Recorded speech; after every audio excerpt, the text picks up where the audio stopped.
क्या आपने कभी सोचा है कि कुछ लोग दूसरों के मन की बात कैसे पढ़ लेते हैं? क्या यह एक जन्मजात गुण है या इसे सीखा जा सकता है? आइए जानते हैं कैसे किसी भी इंसान को पढ़ें। किसी को पढ़ने का मतलब है उनकी शारीरिक भाषा, उनके शब्दों और उनके व्यवहार को समझना। यह एक कला है जिसे सीखने के लिए आपको ध्यान देना होगा और अभ्यास करना होगा। पहला कदम है उनकी शारीरिक भाषा को समझना। उनकी मुद्रा, उनके हाथों की गतिविधि और उनके चेहरे के भाव आपको बता सकते हैं कि वे क्या महसूस कर रहे हैं। दूसरा कदम है उनके शब्दों को सुनना। वे क्या कह रहे हैं और कैसे कह रहे हैं। उनकी आवाज का स्वर, उनकी गति और उनके शब्दों का चयन आपको बता सकता है कि वे क्या सोच रहे हैं। तीसरा कदम है उनके व्यवहार को देखना।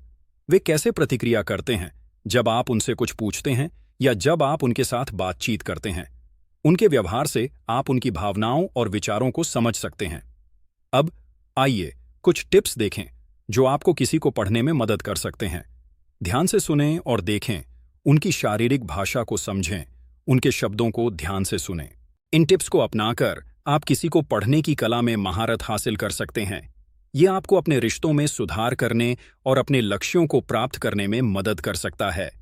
तो अगली बार जब आप किसी से मिलें तो उनकी शारीरिक भाषा, उनके शब्दों और उनके व्यवहार को ध्यान से देखें। आप